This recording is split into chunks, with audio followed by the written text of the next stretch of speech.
Hello, hello, and welcome back to the Black Girl Iowa podcast. I'm your host, Emily, and today is a good day. And I'm so happy to be back with you guys. I will tell you right now, season two already feels so different than season one. And for the last couple of months, I've been doing a few different things. First and foremost, I've really been checking in and taking care of me. I've also been working on this podcast, and I've had some really awesome conversations with some amazing people, not only here in central Iowa, but also in other corners of the state. So, a lot to get to this season, a lot of really good storytelling and ideas and things to really help you think about how you are not only going to give back to your community, but how you are also going to just take care of yourself. And that's really where I want to jump in with this first episode of season two. So, I will tell you guys that these last few months, again, they have been very busy.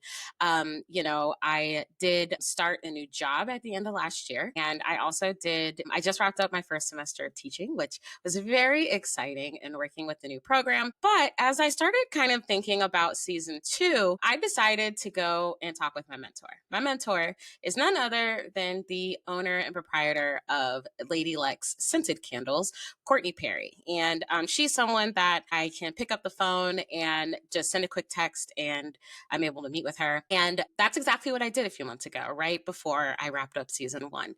And also, don't forget, Courtney was also on an episode from season one, episode 2, entitled Scent of Success. So if you haven't yet, go and check out that episode. A lot of great hidden gems were dropped in that episode. But as I was telling her about kind of what some of the things I wanted to do in season two, some stories that I wanted to share, some show ideas that I had, Courtney looked me dead in my face and said, next season, I need you to share more of your story. And to be honest, y'all, I thought I did.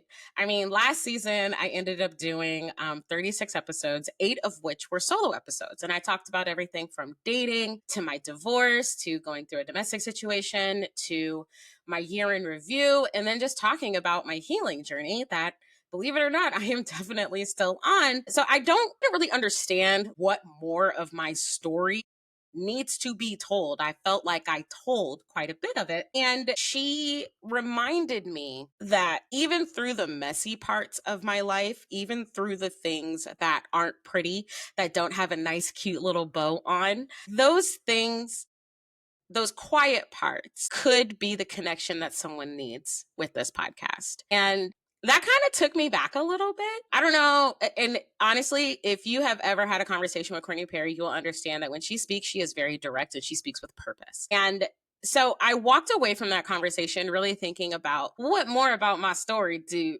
people want to know? And a lot of it really kind of like made me uncomfortable because there are some things in my life that I haven't necessarily talked about. There are some quirky things. There are some things that are attached to my healing. And then there are some things that make me feel detached, not only from my community, not only from like my family, but also just from the world in general. And so that's really where the episode title came from. And as you guys saw, as you're listening, title of this episode is Black Girl Untethered. When we say untethered, I looked this up on the internet, and the word untethered means to be freed from or as if a tether. So some synonyms, not cinnamons, some synonyms for the word untethered are untied, unleashed, unfastened, unbound, and unrestrained. So when you think about being untethered, think about a balloon, right? So what happens when you get a balloon? You're holding a balloon and the balloon is attached to a string. But when you let go of that string, you therefore let go of the balloon. And what does the balloon do? The balloon doesn't automatically just fall right to the ground. The balloon starts floating and it starts kind of wandering around aimlessly. It is very vulnerable to any kind of weather anomaly or anything in the atmosphere until something or someone brings it back down to earth. That is exactly how I have felt since the beginning of the year. I have felt like I am not attached to anything. I'm not saying that I've been sad. I've been emotional, slightly depressed, But I've also been anxious because I keep thinking to myself, I should be doing something. Something needs to be done, right? And that's outside of work. That's outside of this podcast, even. I feel like there is something missing from my life, and I can't quite put my finger on it. And in an episode that I did in season 1 about healing, about my healing journey after, going through a domestic situation and everything like that, I talked about how quickly I kind of, did the proverbial pull myself up from my bootstraps, and I just got to going, right? And I kind of didn't have a choice, I had to move out of a house. I had to find an apartment. I had to, still work. And I still had this podcast, and I still had grad school, and I had all of those things.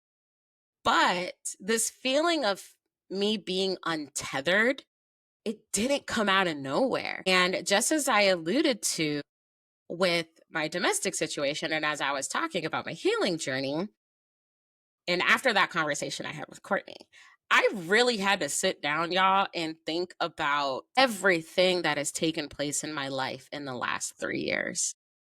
The last 3 years have been the most tumultuous, traumatic, life-changing years of my life. I went through a divorce. I sold my house, and I thought that that house was where I was going to start my family. I moved 6 times in 3 years. I moved 6 times, all within the city of Des Moines. We're going to talk about that. Yeah, it's a lot. Again, getting out of my relationship, also adjusting to living by myself, which is weird still to this day. I still haven't figured out how to cook, for one. I don't ever think I'll figure that out, but that's okay. And then also, I was balancing grad school, working full time, trying to find a new job, because I realized that in my previous position, it was a great position. I was making great money, but I wasn't happy. And then also graduating. I got to one of my milestones. And one word that I didn't use when I think about the last 3 years was chaotic. It was chaos. It was a lot of chaos. It was a lot of moving parts. And now that it's all over, all of those things are done. All of those things are a part of my past now, and they're not really present in my future. I feel like I have nothing to do. There's no one to escape. There's no house to sell. There's no relationship. There's no school. I can't stand my job. I want to find something else. And it's funny because I feel like I'm at a space right now where I have what I wanted, but I don't know what to do with it. And I just feel incredibly lost. And if I'm being quite honest, I am not comfortable not moving.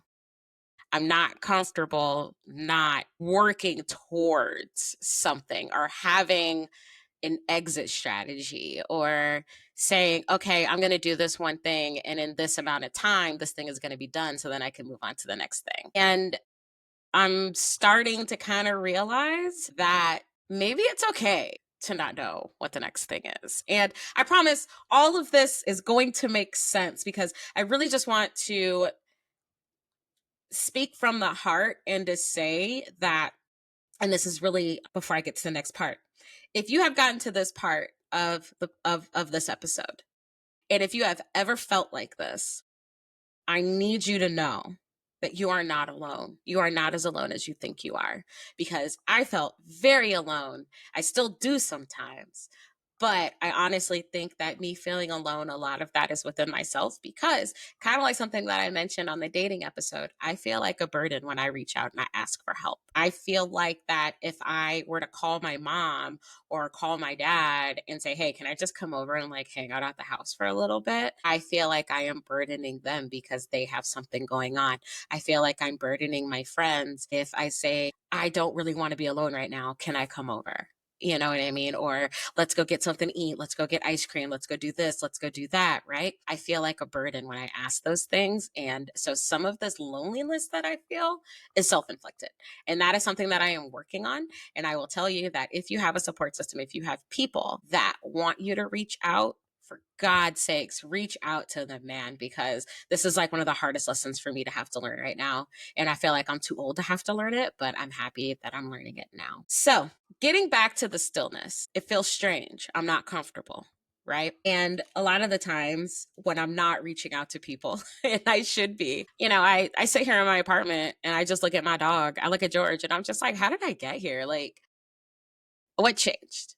Right. And I think while I understand that this stillness is different and it feels strange and it is terrifying at times, I have to also ask myself, is what I'm learning good? Is that feeling of being untethered a good thing for me right now? And the fact that I'm not tied to a crisis, I'm not in survival mode, and I'm also not living into someone's expectations, I'm starting to really realize that I'm the person that decides what it is that I want to do next. And while it may be quiet, kind of like what Meg said, Meg the Stallion, I'm going to quote her because I love her. It's okay to make moves in silence. You don't have to be loud about everything. And that's where I am right now.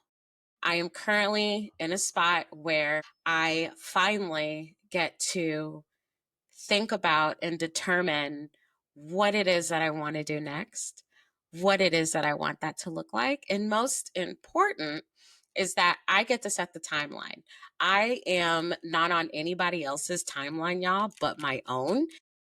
Coming to that realization is wild. I mean, the day that I am recording this is Sunday, July 6th. It is currently 3:37 in the afternoon. Today is also just so happens to be my sister's 44th heavenly birthday. The funny thing is that with today being the day that it is for me and the emotion that is connected to it, I can't stress enough that this turning point that I'm in right now, while I do feel untethered, I am not in a state of confusion or unrest. I think what it is that I'm getting comfortable with the idea that I am truly living my own life at this point.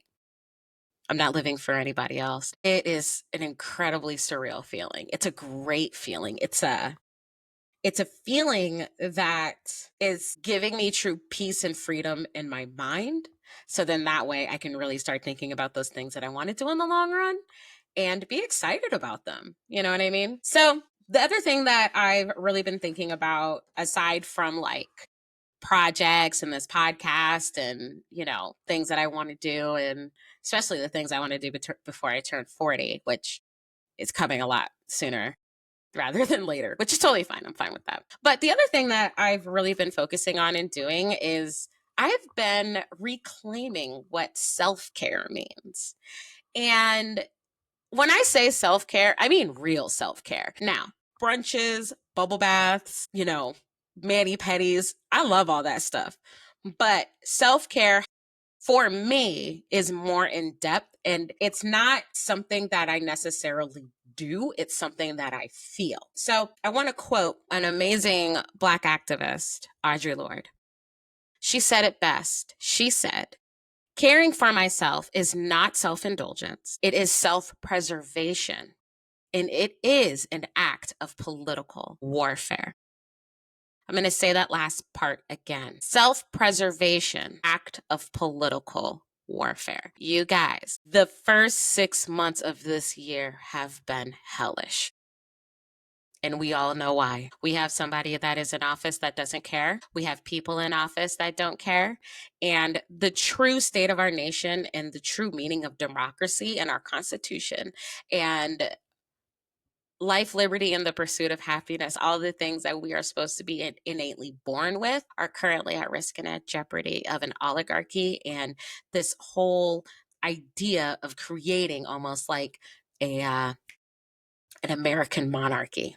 Okay. It's been very, very difficult. And with the way that I've been feeling so untethered, and then having to turn on the news, turning on TikTok, turning on Facebook, Instagram, just everywhere you turn, having all of this bad news, a pedicure is not going to help me feel better. I mean, it's going to help me feel better, but it's not going to help Colonel Emily feel better.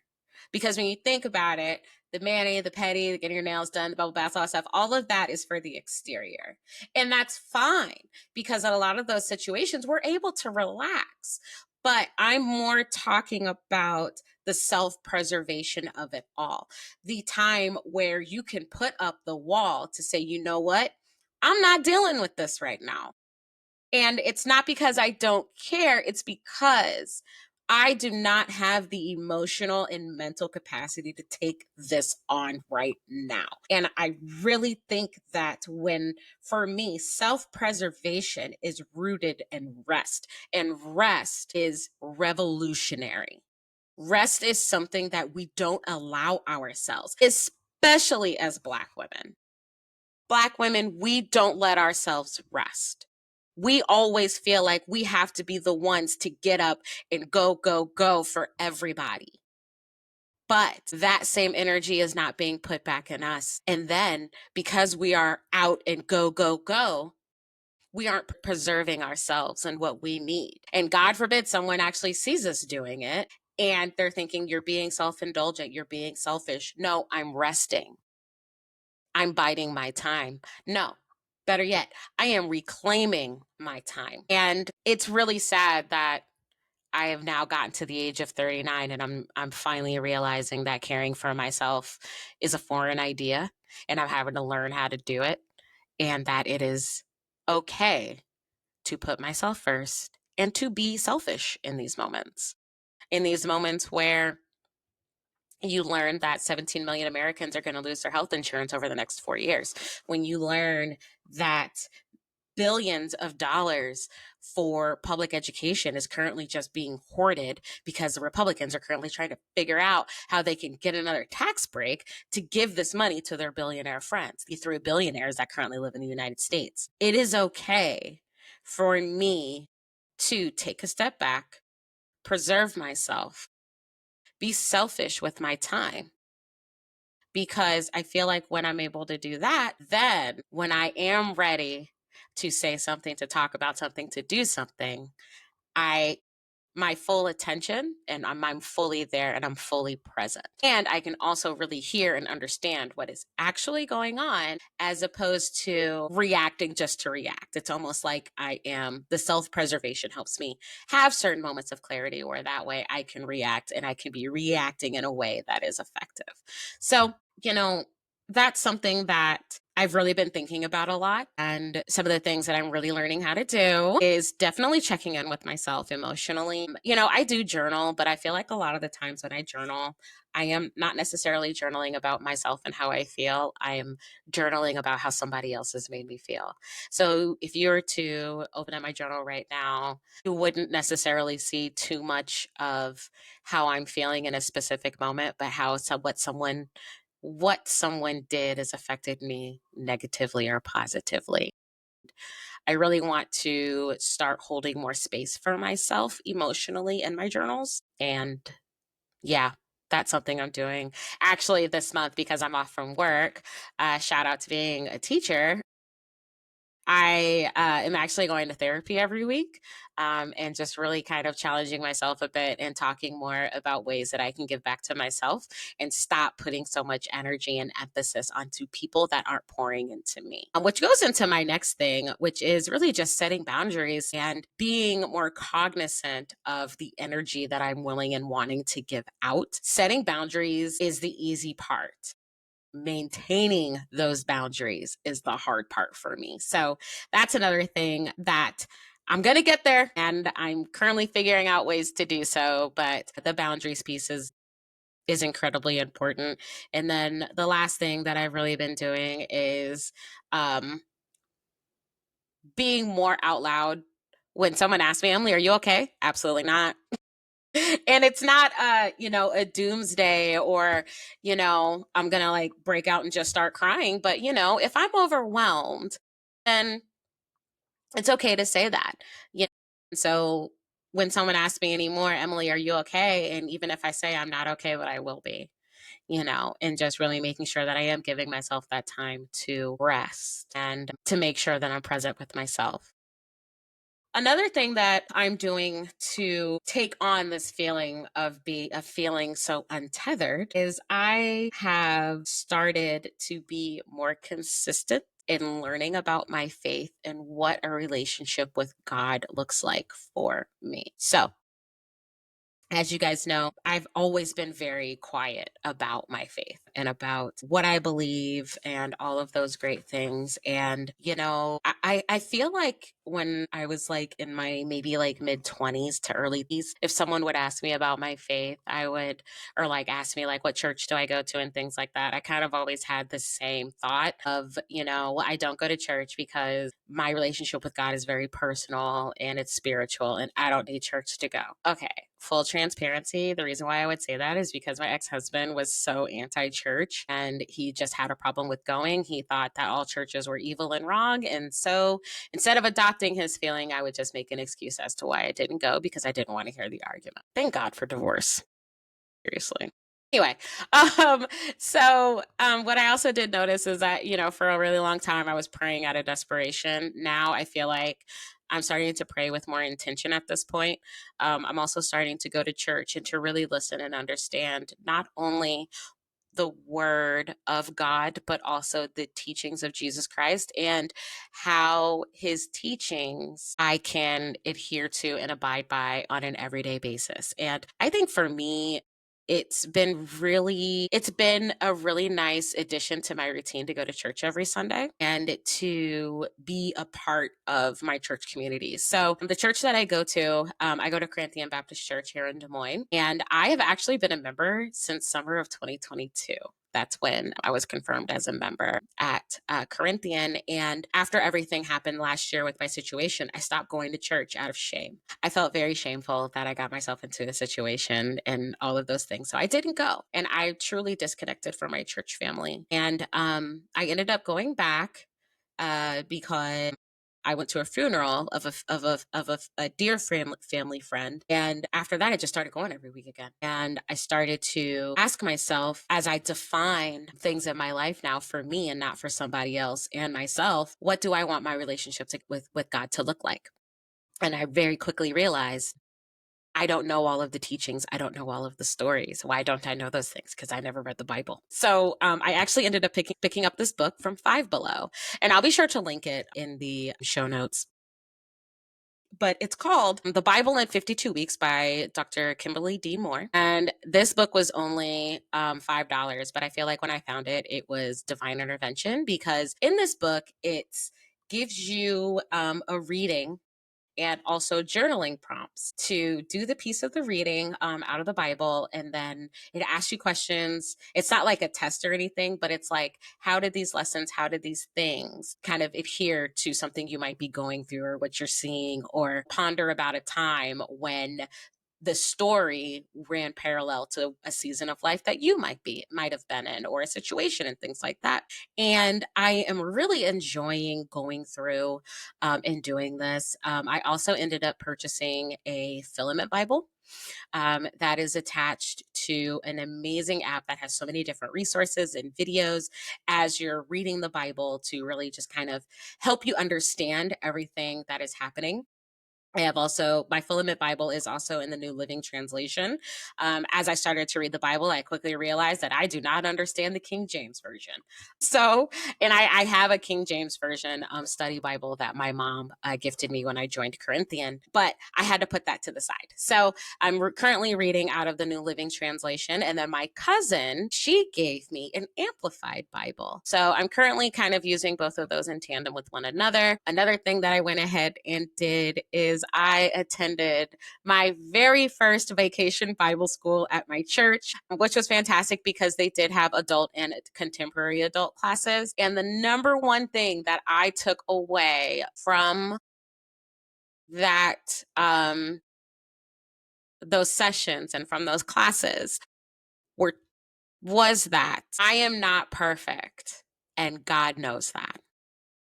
God knows that I'm going to make mistakes. He knows that sometimes I'm not going to make the right choice, but he also knows my heart. He has put me on this predetermined path, and he loves me no matter what it is that I do. And that is something that is helping me feel a little less untethered. I'm starting to understand connection a little bit more. And I'm really happy that I'm at this point where I'm really trying to be more intentional with my Bible study, and with my relationship with God and learning the word. I'm pretty sure I'll talk about that a little bit more. But as I will go ahead and say this though, y'all. So I've been reading the Bible for like probably the last like month. Okay. And I'm actually doing the audiobook and I'm absolutely loving it. And I'm doing it in the New Living Translation.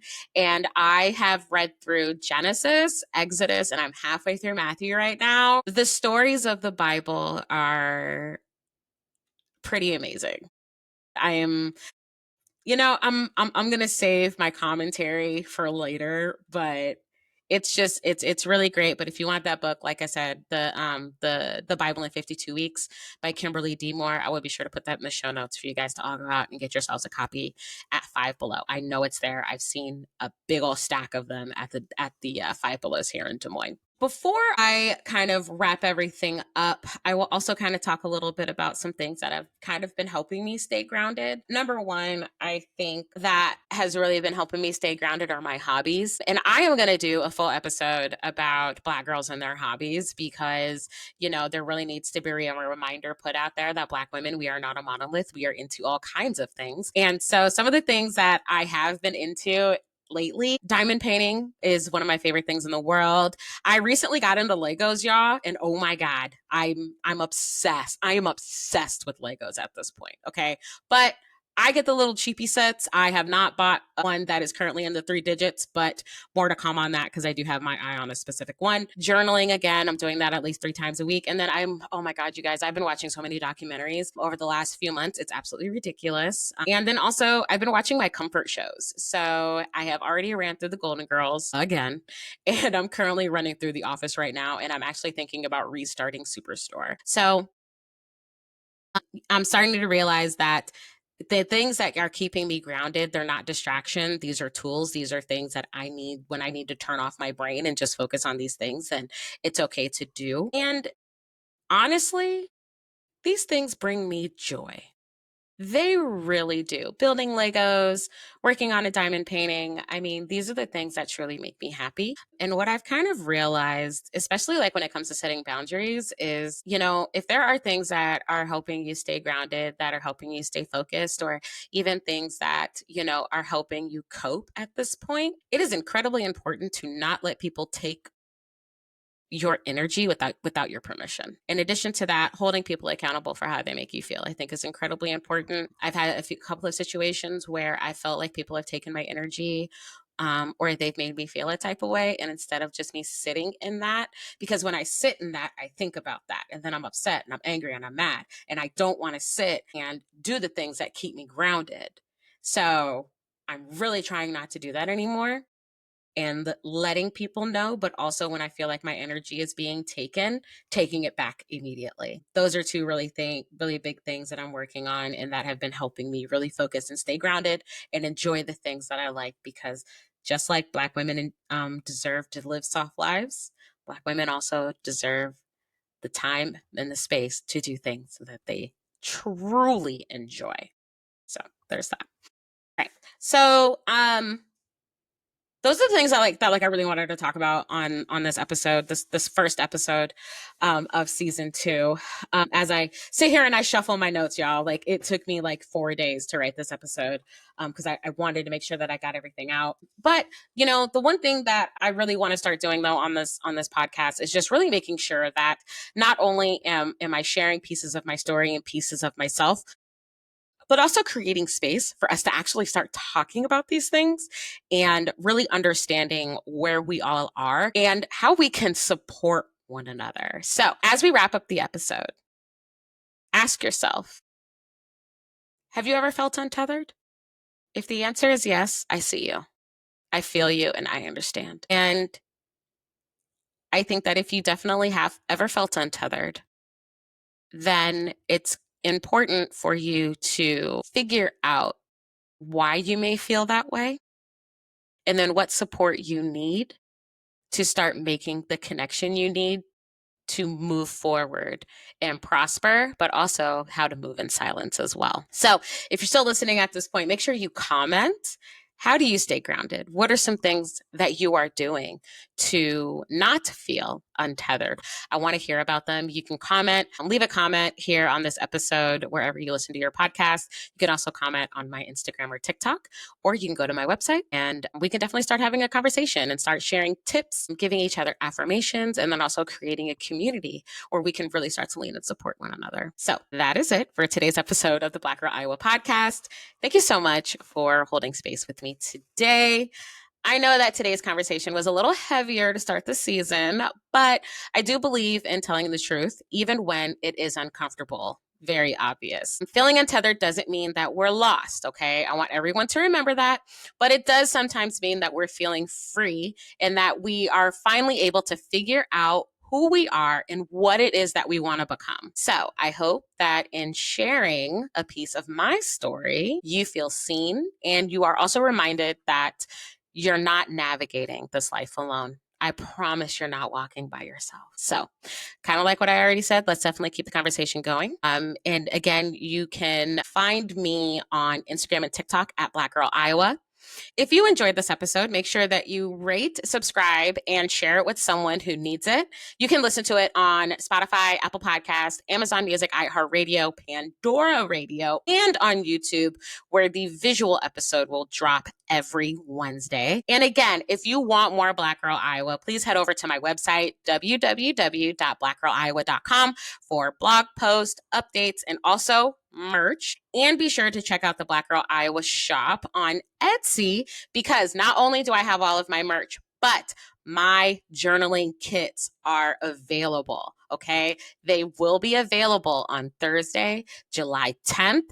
$18 is going to get you everything you need to start your journaling routine. So the next episode will be dropping on Monday, July 21st. I will be chatting with the one and only Corey Dion Lewis about his journey to Iowa and the importance of advocating for community healthcare. Okay. So please don't miss that episode. Be sure to mark your calendars. And again, y'all, thank you so much for tuning into this first episode of season 2 of the Black Girl Iowa podcast. As always, keep telling your story and keep being unapologetically you. I will catch you guys on the next episode. See you later. Bye.